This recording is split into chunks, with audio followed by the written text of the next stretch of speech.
경제적 한파 속에서 이 죽어가며 싸늘하게 국회를 바라보는 국민들의 시선 때문에 민망해지는 국감기간이었습니다.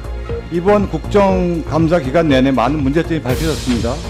이런 경우 많은 사람들이 산자부가 컨트롤 타워 역할을 하지 못했기 때문이라고 하지만 저는 좀 반대로 생각하고 싶습니다. 컨트롤 타워 역할만 해서 이렇게 되었습니다. 산자부가 재벌 기업이 자에서 거느리듯 기관을 통제하는 컨트롤 타워가 되면 안 됩니다. 세상이 전문화되고 복잡해졌기 때문입니다.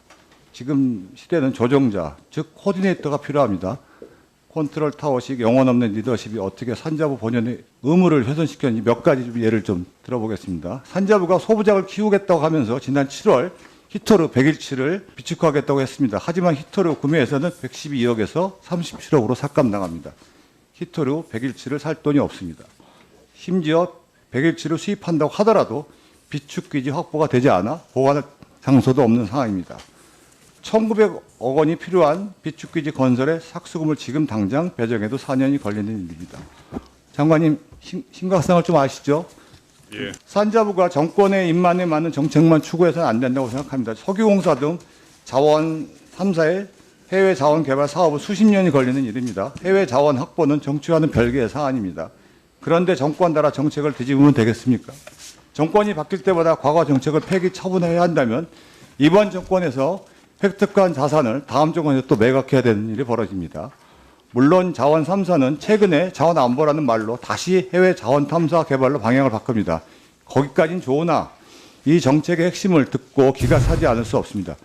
석유공사 사장이 리스크는 관이 떠안아서 민간 참여를 유도하겠다고 합니다. 이거 많이 듣던 방식 아닙니까? 요사이 모두가 화제를 삼는 대장동식 개발 아닙니까?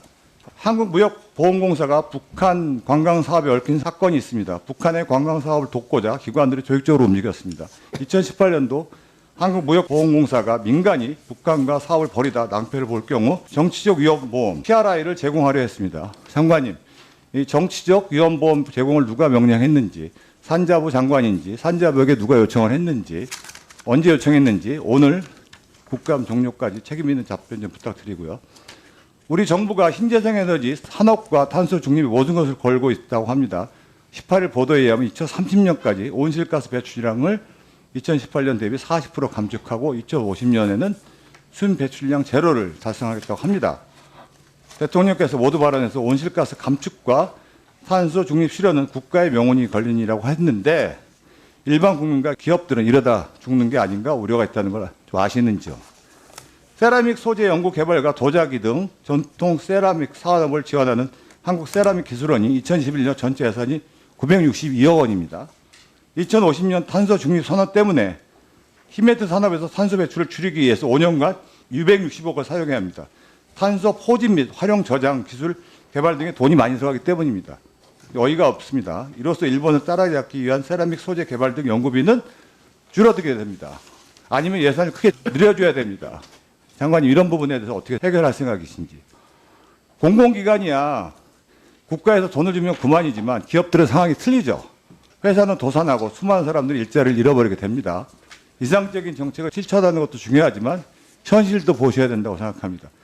소금 섭취가 좋지 않다고 지금 당장 대체제 없이 소금을 끊을 수 없는 거랑 마찬가지라고 생각합니다.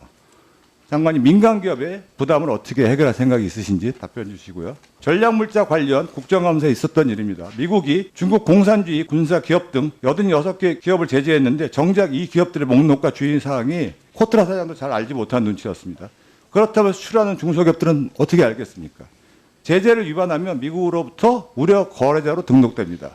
자칫 큰 피해로 이어질 수 있다는 겁니다. 전략물자 거래원과 코트라는 제재 정보가 수출 중소기업들에게 계속 신속하게 전파되고 시스템적으로 강연 체크가 될 수 있도록 유기적으로 엮어야 된다고 생각합니다. 산자부의 마인드 변화를 강력하게 좀 요청합니다. 컨트롤 타워가 아닌 조종자로 변신할 것을 강력하게 요청합니다. 기관과 기관, 산업부와 타부처 간의 격벽을 넘어 목표를 향해 달려가는 산자부를 기대해 보겠습니다.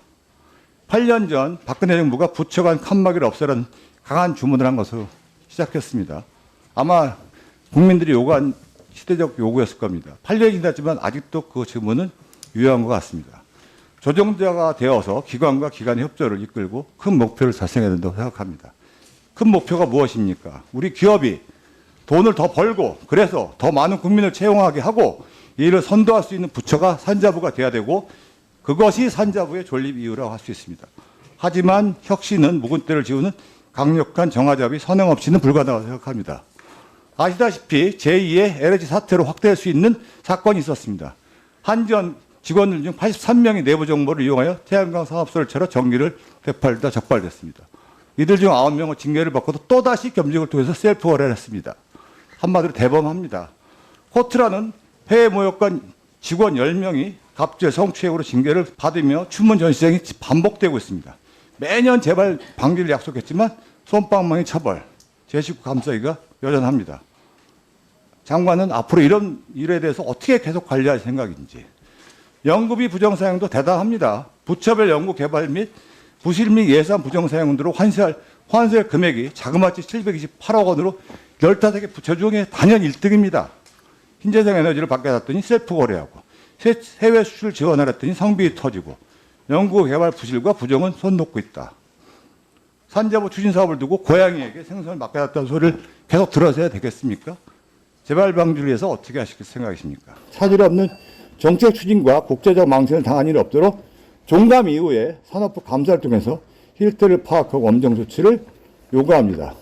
이런 자정 노력이 선행돼야지 마인드 변화도 개혁도 가능하다고 생각합니다. 제가 몇 가지 질의를 드렸는데요.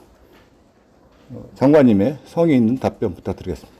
산업부가 컨트롤 타워로만 역할을 하다 보니 현장과의 어떤 집행이 제대로 되고 있는지 부분이 좀 미진한 것 아니냐라는 부분에 대해서 저도 공감을 합니다. 제가 산업부에 부임을 하면서 취임할 때 저희 직원들에게 당부했던 일 중에 하나도 제가 지방에서 근무를 하면서 느꼈던 부분이 산업부에서 사업을 만들고 예산을 확보하고 집행을 하면 그 다음에 현장에서 이게 저절로 굴러가는 게 아니다라는 부분을 많이 강조를 했었습니다.